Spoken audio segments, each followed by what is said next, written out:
I was 5 and he was 6. We rode on the horses made of sticks. He wore black and I wore white. He would always win the fight. Bang, bang, he shot me down. Bang, bang, I hit the ground. Bang, bang, that awful sound. Bang, bang, my baby shot me down.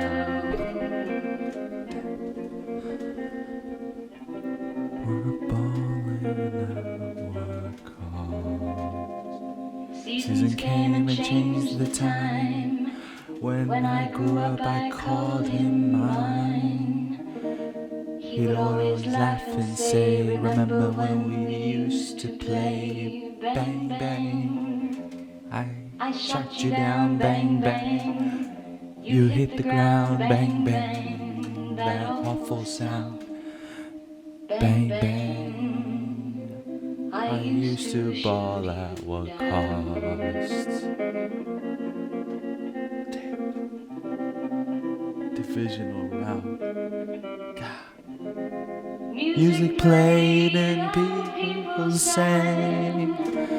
Just for me, the church bells rang. Playoffs. Deep in the playoffs. Now he's gone, I don't know why. Until this day, sometimes I cry.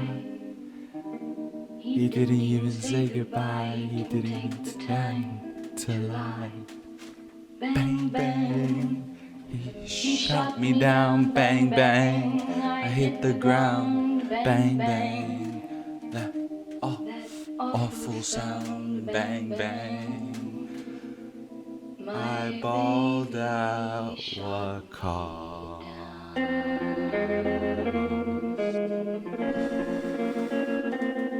Who's gonna make it all the way to the Super Bowl? Let's find out. Whoa, I got you. Hi, I'm Alexi Pukanikin, and we're balling today, tomorrow, and most definitely yesterday. At what cost? NFL. They have balled. And now the cost is coming.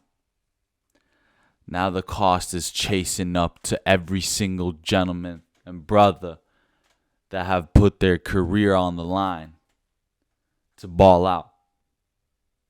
Super wild card went past. What happened? First match. I'm gonna tell you straight up. This threw me on a loop. The curveball that this super wild card weekend threw at me was insane. There was no way I was gonna bat at it. There was no way I was even gonna be able to make it to first base. And it was the craziest plot twist I've ever seen. It's Bruce Willis, Sixth Sense all over again. Or Brad Pitt 7, I'll fuck you up, dude. It was a plot twist and a half because I predicted 1 out of the 6 matchups correct. Only 1 I got correct. And we start off with the Houston Texans going against the Cleveland Browns. Now, the Browns, dangerous defense. I'm scared of Myles Garrett, man. That motherfucking coming at me every snap of the ball. I'm scared. Okay?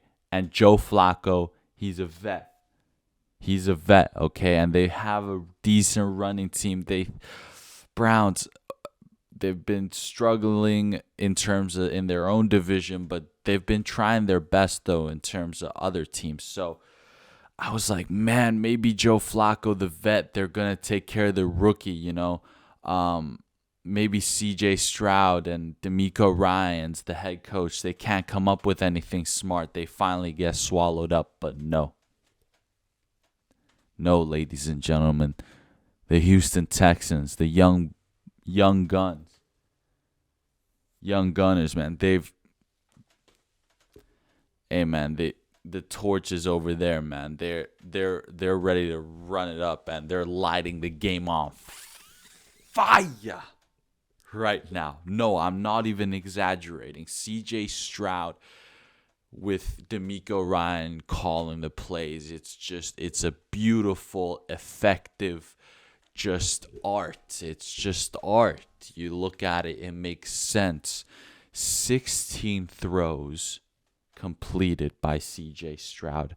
274 yards with 16 throws and 3 touchdowns. And he had attempted 21 throws. So he missed 5. And with this, it was a 45-14 win over the Cleveland Browns. Moving right along for the Texans in the AFC going into the divisional round. Next matchup. Now this one hurt. This one hurt a little bit. You know what? I'm going to admit to you. I was a little bit tired and I had a bad feeling about the game. I didn't watch the game. And Mike McDaniels, with arguably a generational offense, Waddle and Tyreek Hill in the wide receiving, Achane and Raheem Mostert also running backs, both of them. It's just arguably one of the great offenses, in Tua leading the way. Left hand money. So they go against the Chiefs, and you could argue that this has been like a tougher season for the Chiefs, and that's the narrative that I stuck on and why I thought the Dolphins were still able to kind of pull it off and, clutch it up when it comes to the big time playoffs, right? However, after a 1 touchdown performance from Mike McDaniels and the Dolphins and all the players that I had named, the Chiefs ended up scoring 26 in return. And Andy Reid, Patrick Mahomes, Travis Kelce, they keep on going. Shout out to Pacheco. He did a great job. Being effective. And Rashee Rice doing well in the wide receiving spot. And Kelce being active, and that's always great to see. I have to stay professional for this matchup. Okay, it hurts, and I'd rather just not be a complaining, whining, butthurt loser. So, hey, Patrick Mahomes still is that guy, and now, unfortunately, the torch gets passed on in terms of playoff wins. The longest time since a playoff win goes to Dolphins now. The title goes to the Dolphins, and that is after the Detroit Lions and Jared Goff go off. Jared Goff goes off on Matthew Stafford and the Rams, and they had the closest fight of the wild card weekend. These gentlemen went head to head, and Jared Goff, king of Detroit, pulls off the win 24-23. Sean McVay tried his best with Puka Nacua. Shout out to Puka Nacua. Broke so many rookie wide receiver records, and I did call that the Rams were going to win this matchup. They came close. I know Sean McVay always puts up a fight, and however, for the Lions, for Dan Campbell, all the players, Montgomery and Gibbs and Amon-Ra St. Brown, there hasn't been this much flourishment in Detroit, in the community, since the industrial boom bitch. Congratulations to the Detroit Lions. But I ended up skipping a matchup, which is the most important, of which love always wins. Love always wins. Remember that. If I can leave you with anything, please remember, love always wins. Jordan Love showcasing his talent. People are saying, oh my God, he's Aaron Rodgers 2.0. And a masterclass from the gentleman. Almost the exact same stat line as CJ Stroud, coming in only 2 yards shorter. 16 completions, 21 attempts, 272 yards instead of 274, and 3 touchdowns. Jordan Love balls in the playoffs against the Cowboys. The Dallas Cowboys been strong the whole season. CeeDee Lamb, Dak Prescott, arguably the best quarterback wide receiver duo, one of the most effective ones throughout the regular season. Tony Pollard is finally back on top, and everything's looking all fine and dandy, right?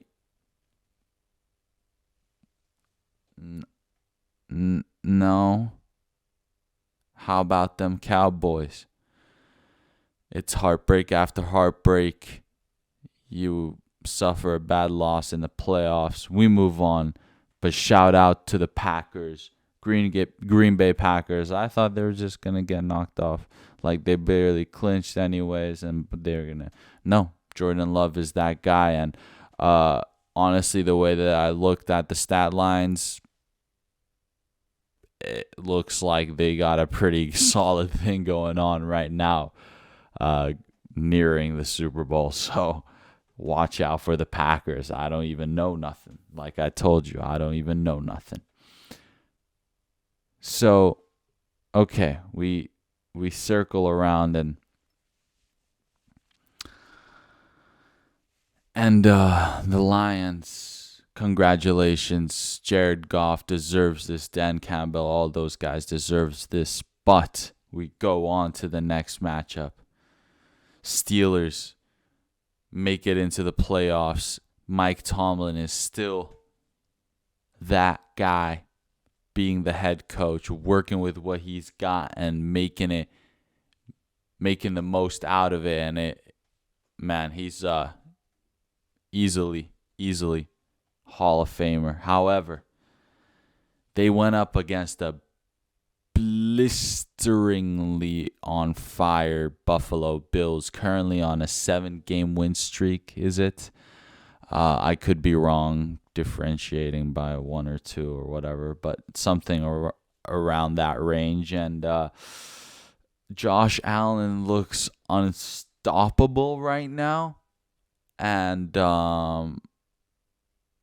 he just kind of dismantled the Steelers with 8 carries. This is quarterback, Josh Allen, the quarterback. 8 carries, 74 yards, 1 rushing touchdown, which makes it a 9.25 yard average every time he has a carry. So what are we doing around here? This guy is on fire, and then all these other guys are stepping up to help the boy out. James Cook. Stephon Diggs is always there, but James Cook has been cooking ever since halfway through the regular season. He's been cooking. He's been doing the dirty work, but also making big plays. Stephon Diggs always there. The defense stepping up, even though they've had to deal with a lot of injuries. Are you kidding me, Buffalo Bills? Again, I can't count them out. They're on the longest win streak out of all these teams right now. Who knows if they're just gonna win all the way to the end? last matchup. I'm not even wasting no time here. And this is Ballin. At what cost? Nick Sirianni, Philadelphia Eagles head coach, with the quarterback of Jalen Hurts, running backs of Cox, Scott, and wide receivers of Devontae Smith and Brown, and a legendary, arguably best of his position, center, Kelsey.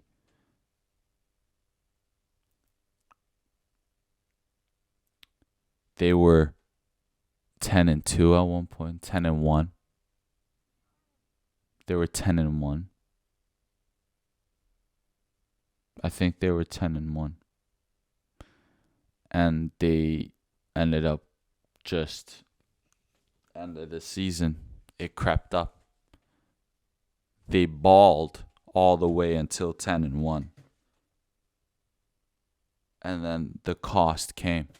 At what cost did you ball? At what cost? You balled out on the freaking tush push. But at what cost? The cost came back.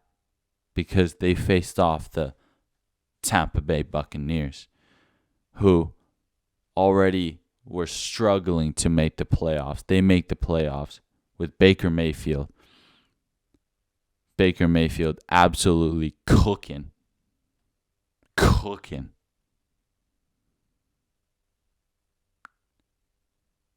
Eagles score 1 touchdown, score 9 points in total. Buccaneers end up scoring 32 points. Baker is baking.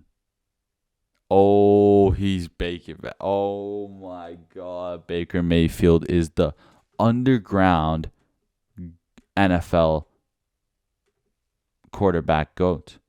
I'll say it here and I'll say it again. He is the underground NFL GOAT of quarterbacks. Bucs defense also stepped up, and we all always know how the general look of the Bucs defense. It's always pretty damn effective. So who knows? Honestly, at this point, out of all the quarterbacks, I'm either rooting for Josh Allen or Baker Mayfield. So who knows? Who knows what this means for the Philadelphia Eagles' future in the offseason. I hope everyone's going to end up in the best place possible, or going to be able, if they end up sticking together, they make the best type of improvements. They actually throw it deep constantly to Devontae Smith, okay? Instead of giving him short passes. Stop. You're going to kill him with those short passes. You got to go deep with Devontae Smith.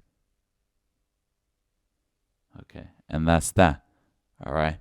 Shout out to Jason Kelsey. Legendary center. Arguably one of the best centers of all time. Probably first ballot Hall of Famer. He calls it a career in the NFL as a pro, and finally going to spend some of that retirement time with the kids, and just what a sweet journey it's been for him, and they're still going to kill it with the pod. And I think Travis Kelce isn't going to retire instantly. I don't see a world where both brothers retire at the same year, but yeah, maybe it's coming soon. But they're killing it on the podcast. But anyways, shout out to Jason Kelsey. What a career. Congratulations. Now, let's get into the last one. Let's just get into the last one before we understand who's going, till we understand who are the possible last 4 teams that are going to go to the Super Bowl. So now there's 6 left. There's 6 teams left. Texans beating the Browns. Now they go against the Ravens. 2 super effective and productive quarterbacks. This is, in terms of quarterback matchup, beautiful. And this is going to be a common theme as well. CJ Stroud is on fire in terms of being a rookie, just coming into the league with lots of fire, and he's still riding on that freaking spark. You know what I'm saying? It's still the same spark. Lamar Jackson Jr., he's riding on the new contract spark. You know what I'm saying? That new big ass bag kind of spark, you know.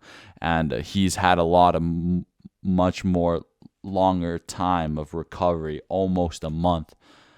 Like something like 3 weeks, more than 3 weeks of recovery. So who knows if it's going to play in the Texans in favor that they've like most recently played, or it's going to be the Ravens that they've had time to recover, being the first of the AFC. But moving on, it's the Packers versus the 49ers. Jordan Love faces the first seed of the NFC.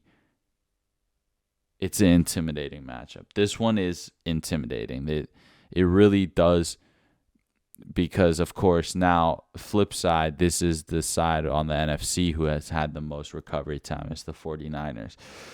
Debo with, Kittle and Brandon Ayuk and Christian McCaffrey and Brock Purdy. I have to say he's been doing really well. They look very, very scary. Okay, but this is going to be their first playoff game, right? Who knows, who knows how it's going to go. But George Kittle's been there, and I know they are a favorite, dude. It's kind of scary, but however, I'm going to say it. I said it once, I'll say it again. Love always wins. Love always wins. And Packers will beat the 49ers because, I don't know, man. I feel like it's very hypocritical for you to have a stadium that's like worth millions and millions and millions, and there's such a big problem in terms of like the law and drugs and all that in San Francisco. Like, really, like that's how I think. Like, really, I think it's almost like a little bit hypocritical. But anyways, moving on. Yeah, I got political on your asses just for a prize pick. I got political. So listen here, ladies and gentlemen. This is how it's gonna go. And yeah, that's that. Lions.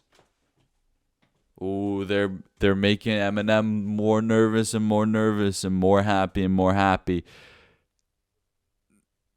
They're looking strong. They go against the Buccaneers, and they're both well-rounded teams. I think in terms of like just all-around talent and effectiveness, the Lions and Bucs are on par. And it's really interesting that they're matched up together, because I see a world where they're going head-to-head, and it's throws and runs and throws and sneak plays and throws, all kinds of stuff. And I'm predicting a dogfight. I bet it's going to be a tough matchup for both teams, but it's interesting too, because both teams have a weak passing defense, right? Like, I'm trying to make you understand. But they both have strong rushing defenses.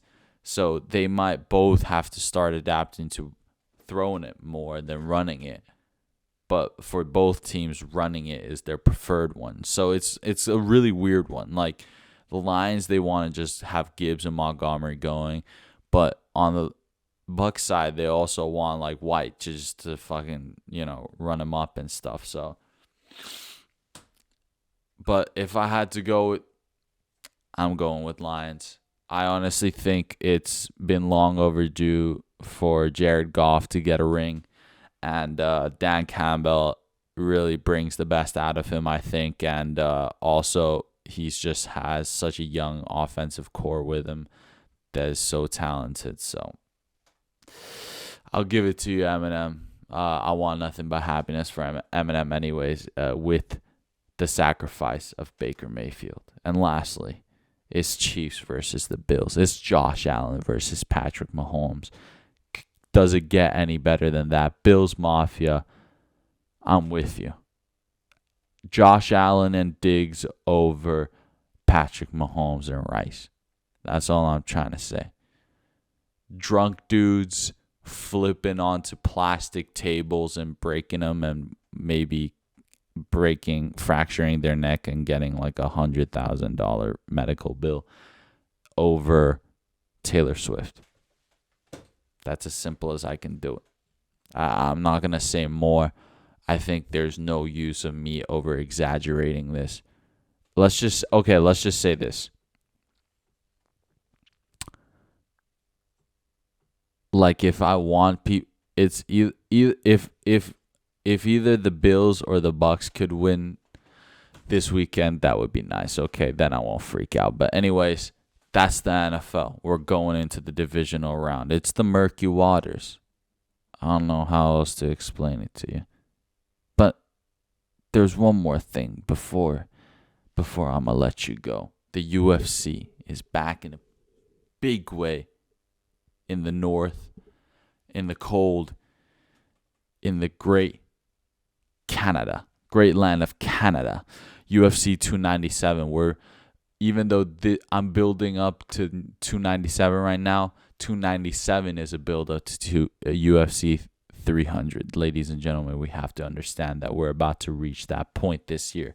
However, before that, we have Chris Curtis, Neil Magny fighting in the main card, doing their thing, representing the U.S. And for the co-main event, we have Raquel Pennington, number 2 women's bantamweight contender, going against Mayra Bueno Silva, the number 3 bantamweight women's contender. And the bantamweight title is free. It's vacant. So guess what? These ladies are going to go against each other.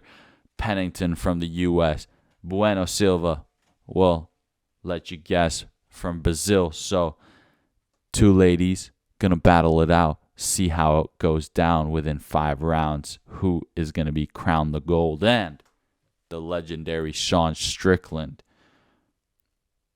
after huge upset against Israel Adesanya, he's instantly defending his title, his middleweight title, against the DRICUS du Plessis, who is 20-2 professionally from South Africa. But, you know, the Dutch bloodline, kind of South Africa. But either way, DRICUS hasn't lost a single fight in the UFC so far, has been on a steady climb towards the title, and now Sean Strickland is giving him a shot. They clashed in the freaking audience the last UFC 296, and Sean Strickland punched him a couple of times, elbowed him a couple of times. It's okay. The gentleman shook hands afterwards. It's no big deal. But now, understanding that both men have a goal to reach, one wants to defend, one wants to take the belt into his own hands. DRICUS is going to come into the octagon with full pressure, blasting high pressure from the beginning. And guess what? Sean Strickland is going to do beautifully to counter. I think Sean has a bigger tank than DRICUS, and it's a 5-round at the end of the day. And I think Sean is sharp enough to be able to counter or to just generally defend and do his own thing. DRICUS, I do think, is going to still put the pressure, which is why I am so hyped for this fight. DRICUS going to empty his gas. That's the kind of a gas tank. That's the kind of fighter he is. He just lets it all, and then until he can't anymore. And even if he does have conditioning for 5 rounds, Sean Strickland, I think, professional enough and savage enough to be able to deal with it. Ladies and gentlemen, balling at what cost? It's your boy, Alexi Pukanikin. We're going in deep. I'll see you boys later. Ladies too. Later. I'm enjoying my weekend. Maybe it might be birthday. It might be not. Turning 23. We'll talk about it later. I'll see you later. Have a good one.